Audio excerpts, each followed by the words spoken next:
생일 축하합니다. 생일 축하합니다.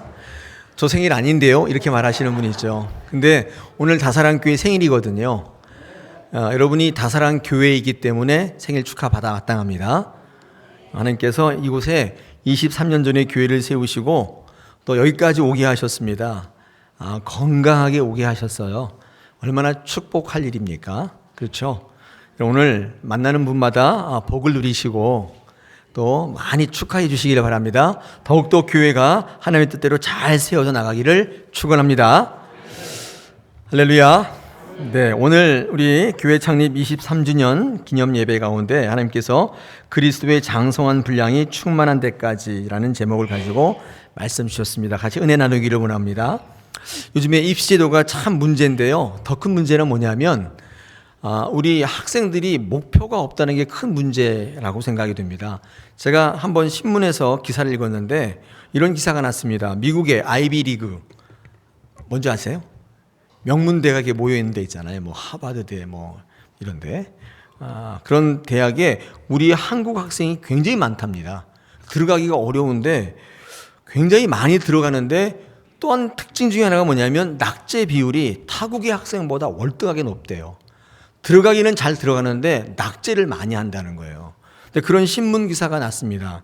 왜 그런가 나름 분석을 했는데 이 교육 전문가들이 분석을 한 거겠죠. 뭐냐면 우리 한국 학생들은 이 목표, 이 공부하는 목표가 수능이래요. 대학 가는 게 목표래요.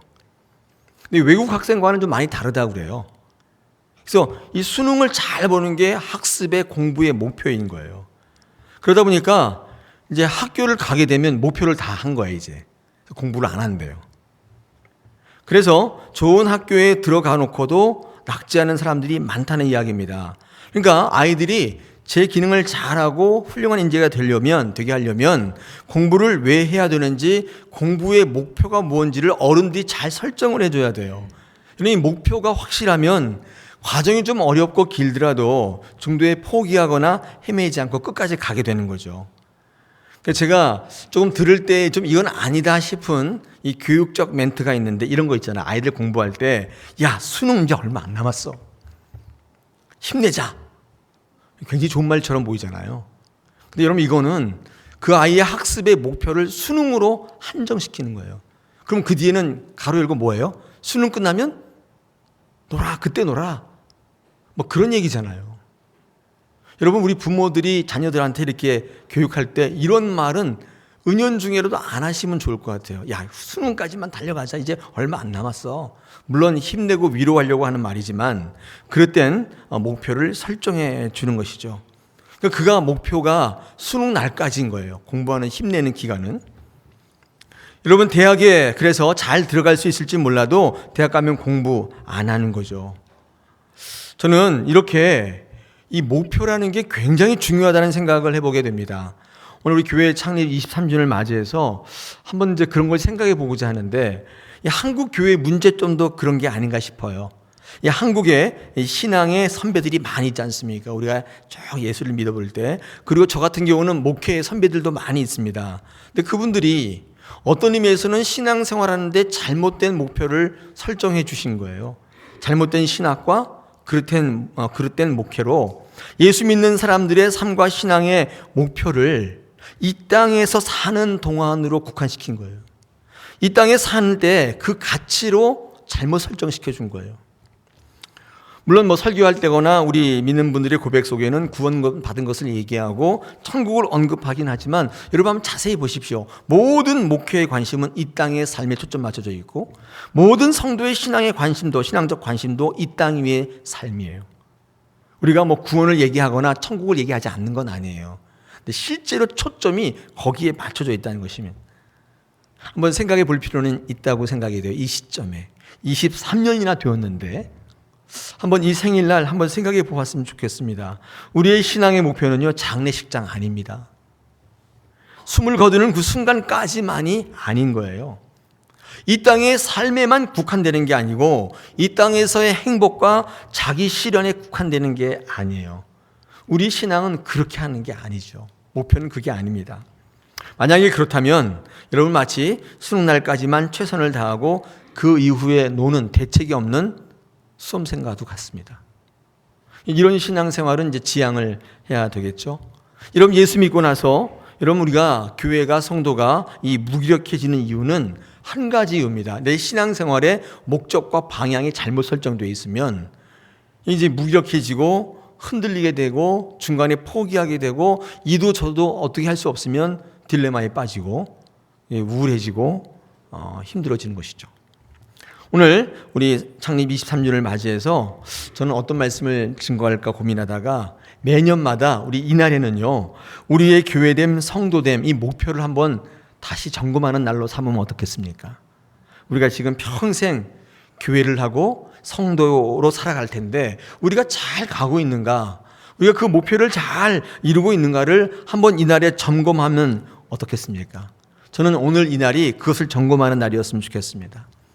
1년에 한 번 우리가 신앙생활하는데 목표를 점검하는 날이라도 한 번이라도 없으면 여러분 이 세상의 거대한 물결이 우리도 모르는 사이에 우리를 자꾸 딴 곳으로 데리고 가요.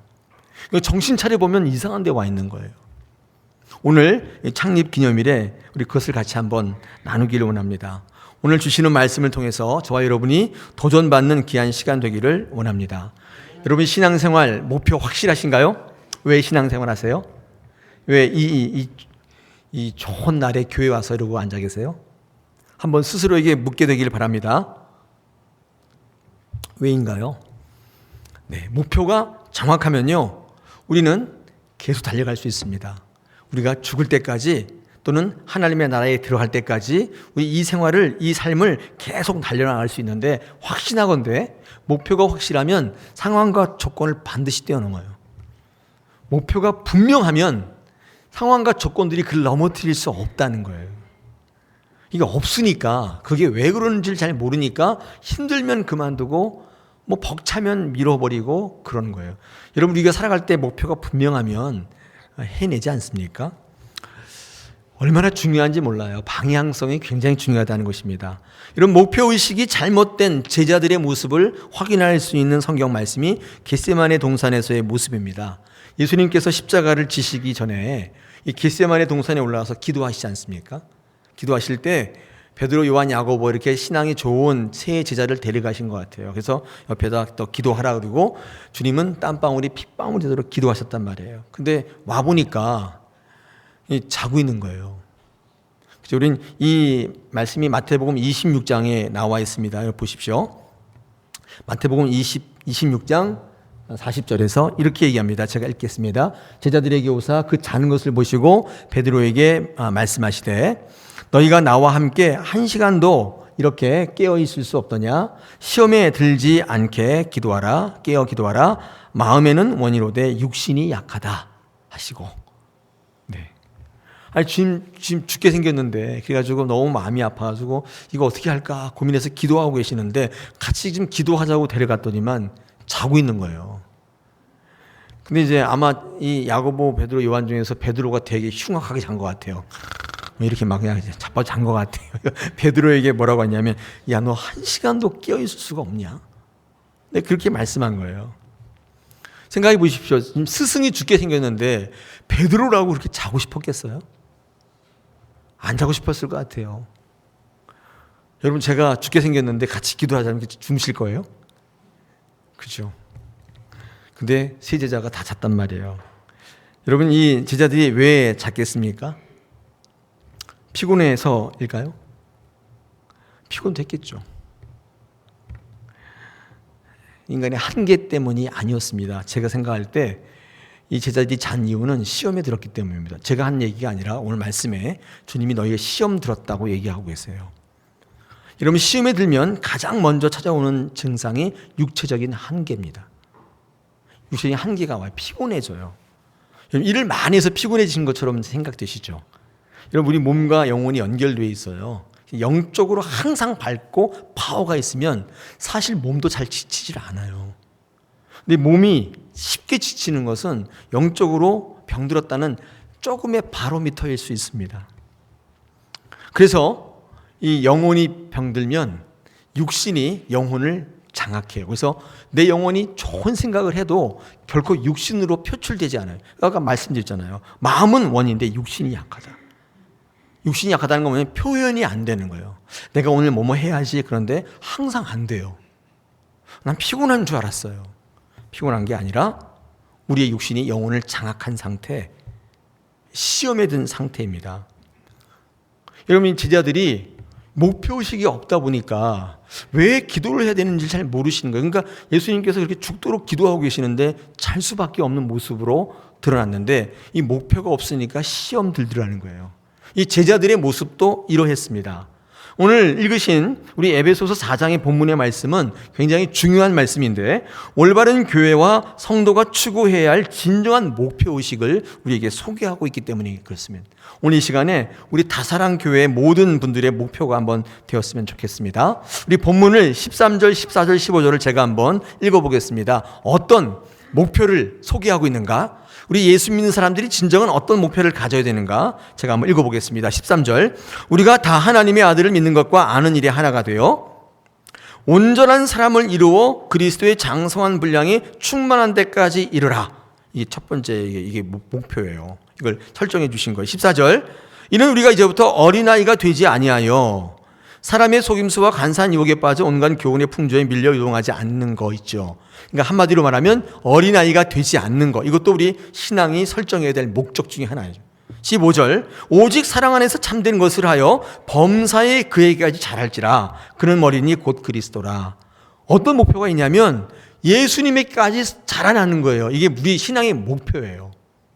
지금 오늘 본문은요, 우리 예수 믿는 사람들의 삶과 신앙의 목표를 잘 정리해 줬어요. 이거를 목표 삼아서 신앙생활 해야 한다는 것입니다. 우리 다사랑교회가 앞으로 달려가야 될 그런 목표이기도 하는 것입니다. 여러분, 예수님께로 자라가는 거 있죠? 이게 우리의 목표예요. 여러분이 지금 이 자리에 나와서 신앙생활하는 목표가 예수님에게까지 자라나는 겁니다. 성장하는 거예요. 예수님을 닮아가는 영적 성장이 우리의 목표라 그 말이에요. 할렐루야. 여러분, 그러기 위해서 여기 앉아 계신가요? 내가 예수님을 닮아가야지. 내가 예수님께로 성장해야지. 이런 목표의식을 가지고 오셨나요? 우리의 교회됨, 우리의 성도됨의 목표는 영적 성장인 것입니다. 여러분, 영적 성장이라고 하니까 굉장히 어렵잖아요. 말이 이 영적 성장이 뭐야? 근데 이 영적 성장이라는 말을 너무나 쉽게 14절에서 우리에게 말씀하고 있습니다. 여러분, 14절에 보니까 뭐라고 되어 있습니까? 어린아이가 되지 않는 것이다. 너무 쉽죠? 이게 영적 성장이에요. 성장이에요. 어린아이와 같이 되지 않는 거예요. 어린아이가 되지 않는 거예요. 여러분, 어린아이가 어떤 존재냐? 이걸 알아야겠죠. 어린아이는 어떤 존재냐면요, 뭐 여러 가지 있죠. 여러 어린아이의 특징이 많은데 이 특징을 다 뭉뚱그려 하나로 딱 말해보라 그러면 어린아이는 이렇게 얘기할 수 있습니다. 자기중심적 존재예요. 어린아이가 갖고 있는 특징 중에 하나는 자기중심적이에요. 물론 성장하면서 조금씩 바뀌어 나가죠. 근데 남들도 배려할 줄 알고 남들도 이렇게 살필 줄 아는 그런 성숙한 사람으로 변해가긴 하지만 어린아이는요, 하나같이 자기중심적이에요. 얼마나 자기중심적인지 몰라요. 배고프면 막 그냥 울어대고요. 줄 때까지 울어요. 그렇죠? 엄마 아빠 상황이 어떤지도 모르고 매일 뭐 그냥 완전히 울고 달라고 하고 떼쓰고 그러지 않습니까? 뭐 이게 미숙한 거죠. 아직 어린 거죠. 이 어린아이의 미숙함을 한마디로 말한다고 하면은 자기중심주의입니다. 여러분, 이게 모든 문제의 핵심이 있는데 어린아이가 되지 말라는 것은 한마디로 신앙에 있어서 삶의 자리에서 자기중심적으로 살지 말라는 이야기와 이제 같은 것이죠. 우리는요, 교회 생활하면서도 이 어려움이 바로 이 자기중심주의라는 생각을 해보게 됩니다. 성장하지 않은 어린아이와 같은 자기중심적 목회자와 성도들의 문제예요. 이런 거잖아요. 나 하나 없어도 되겠지. 자기중심적이죠. 나 하나 그렇게 해도 괜찮겠지. 이렇게 생각하는 거죠. 내가 안 하면 누군가 하겠지. 이 어린아이와 같은 자기중심적인 생각이 이 교회 공동체를 어렵게 할 때가 많아요. 교회에 오시는 분은 누구냐면 할 일 없는 분들이 오시는 거예요? 그렇지 않죠. 할 일 많지만 내가 안 하면 아무도 안 한다. 이런 생각을 갖고 계시기 때문에 그 자리에 오시는 거죠. 힘들지만 어렵지만 내가 아니면 아무도 이 일을 할 수 없다. 그런 생각을 갖고 오시는 거예요. 생각해 보십시오. 나 하나 안 오면 괜찮다. 이렇게 생각하는 사람이 그 사람뿐이면 아무 문제 없어요. 근데 모두가 다 그 생각한다면 어떻게 돼요? 아무도 안 오는 거죠. 아무도 안 하는 것이죠. 여러분, 그래서 나만 하면 된다. 나부터 하면 된다로 바뀌시면 우리 다사랑 공동체는, 우리 한국교회는 살아있는 공동체가 될 거예요. 생각을 바꾸는 거예요. 나 하나 안 가도 괜찮겠지. 나 바쁜데 할 일도 많은데. 그게 아니라 내가 안 가면 아무도 안 간다. 내가 하면 된다. 이 생각으로 바꾸니까 가보니까 풍성한 거예요. 저는 토요일 아침마다 정말 기쁠 때가 참 많아요.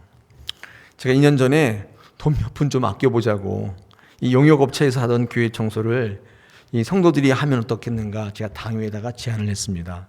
사실은 그냥 즉흥적으로 하는 게 아니라 몇 날 며칠 고민하며 기도했습니다. 왜냐하면 이게 가능할까 생각했었어요. 왜냐하면 한 주간 내내 직장에서 힘들게 일하다가 또 어떤 분은 금요 심야여서 열심히 기도하시거든요. 10시까지 막 계속.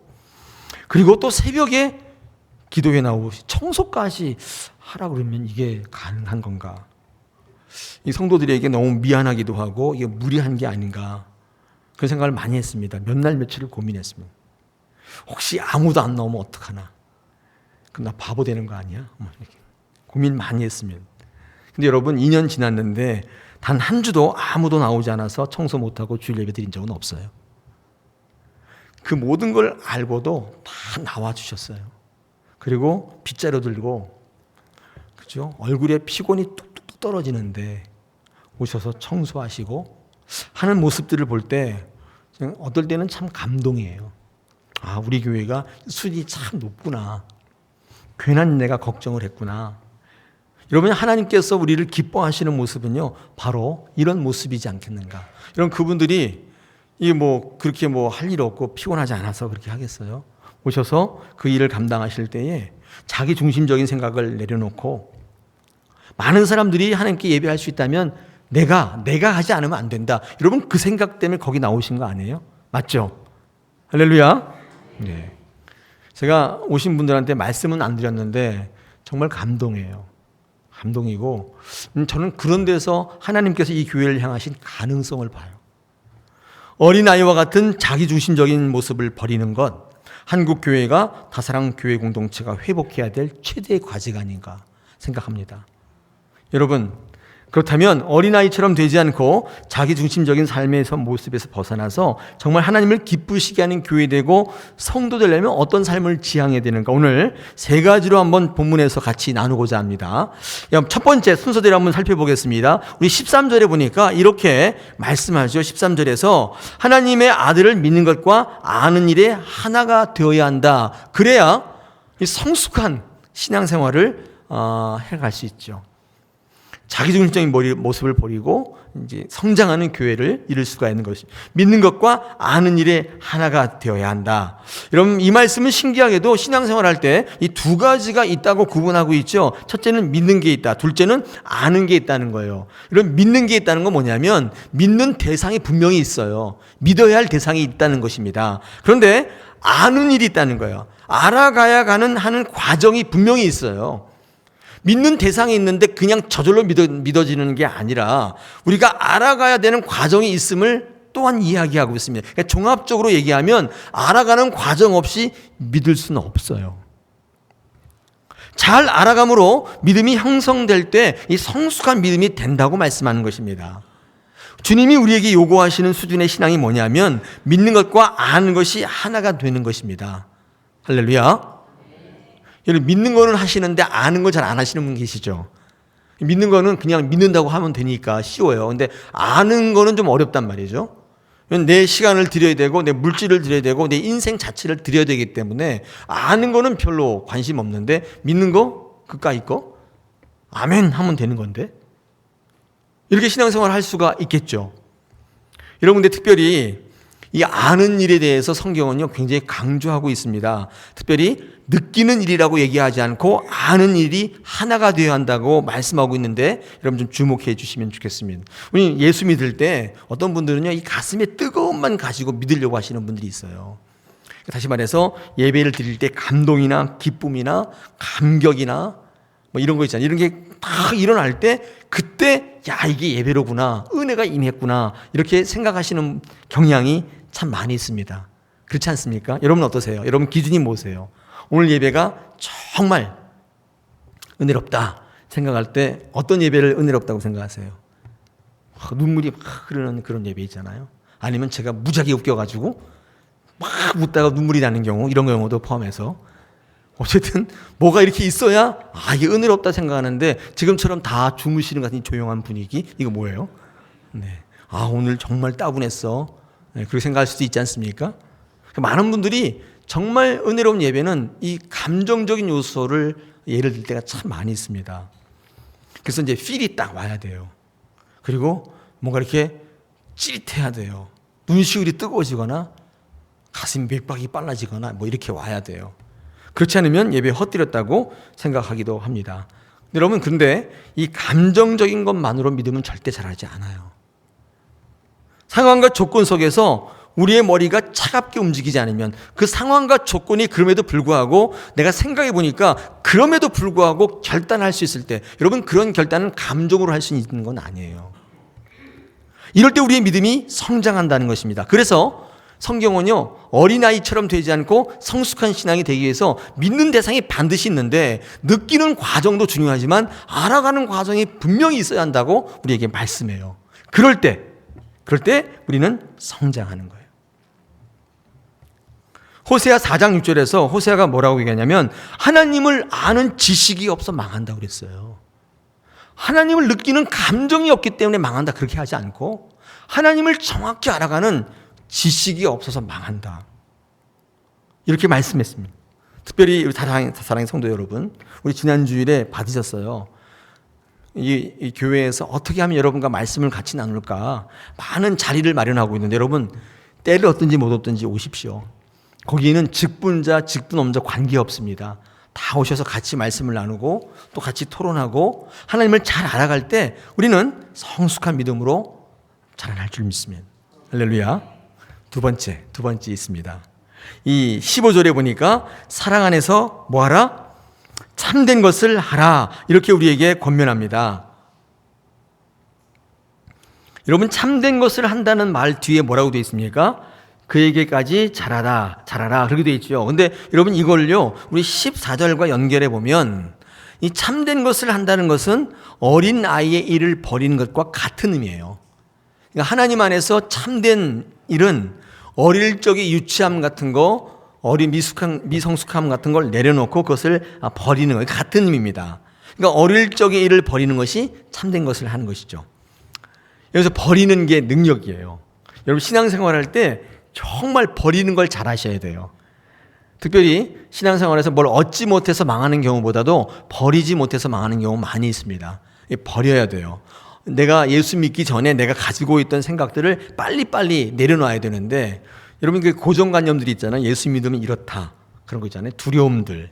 이 두려움은 어디서 오냐면 우리의 과거의 전통 속에 우리 삶의 터전에서 주는 그런 정보들이 있습니다. 헛된 것들, 그러니까 뭐 미신적인 것들, 관습들 이런 것.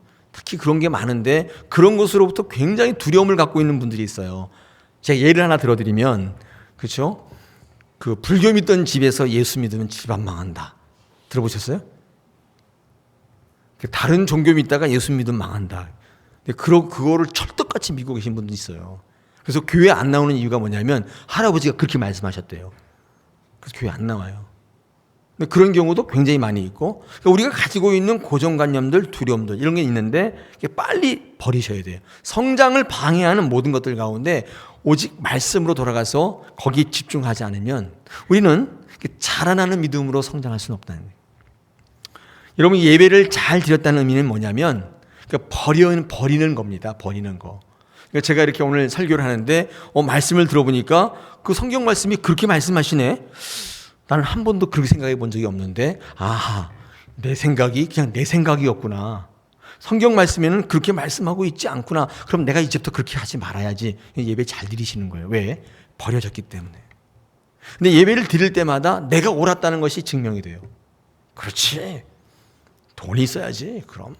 그래서 목사가 돈을 강조하잖아. 뭐 이런 거. 그래서 내 생각이 더욱 굳어질 때 별로인 예배예요. 우리가 예배 드릴 때 우리가 갖고 있던 것들을 자꾸 버리셔야 돼요. 하나님의 것으로 채우고 말씀에 온전히 기준을 삼는 거 참 예배를 잘 드리신 것입니다. 오늘 참된 것을 하라. 두 번째, 어린아이와 같이 되지 않는 것입니다. 자, 세 번째 한번 보겠습니다. 오늘 주시는 말씀 16절에 보니까 세 번째로 정말 성숙한 믿음이 되기 위해서 우리에게 요구되는 게 뭐냐? 연결되고 결합되어야 한다. 우리 16절 중반절에 보니까 도움으로 받음으로 연결되고 결합되어 각 지체 분량대로 역사하여 그 몸을 자라게 하며 사랑 안에서 스스로 세운다. 이렇게 되어 있습니다. 그러니까 진정한 성장은 연결되고 결합될 때 일어난다고 말씀하는 거죠. 이게 갈라지고 분리돼서는 절대 성장이 없는 거예요. 그러니까 혼자가 되면 안 돼요. 혼자가 되면 무조건 성장할 수 없다는 거예요. 왜 안 됩니까, 목사님? 혼자서 열심히 하면 되죠. 물론 뭐 그럴 수도 있겠습니다만은 신앙의 영역에서 혼자는 좀 위험합니다. 혼자는 아닌 것 같아요. 모이셔야 돼요. 진정으로 하나님 앞에서 자라나고 싶다면 교회와 성도와 연합되어지는 게 굉장히 중요합니다. 여러분, 그래서 코이노니아 들어보셨어요? 코이노니아 안 들어보셨어요? 네, 그게 이제 교제라는 뜻입니다. 이 성도 간의 교제가 왜 이렇게 중요하냐? 여러분, 그것은 그분의 신앙과 연합되어지고 결합되어지는 굉장히 중요한 요소예요. 그래서 혼자서는 신앙생활 잘 못합니다. 자꾸 오셔서 만나고 얼굴 보고 또 서로 나누는 과정 속에 말은 안 하지만 저 사람 되게 이상하게 생각하네? 뜨끔하고 그 집에 가서 화장실 가서 막 찾아보죠.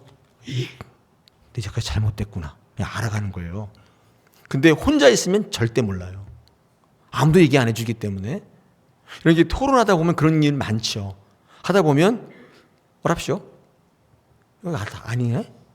저도요, 이렇게 제가 알고 있는데 이렇게 목사님들 만나서 토론할 때가 있는데 들으면 제가 잘못 알고 있었다고 깨닫는 게 있어요. 큰일 날 뻔했구나. 뭐 이런 거 있잖아요. 이 교제 가운데 발견되거든요.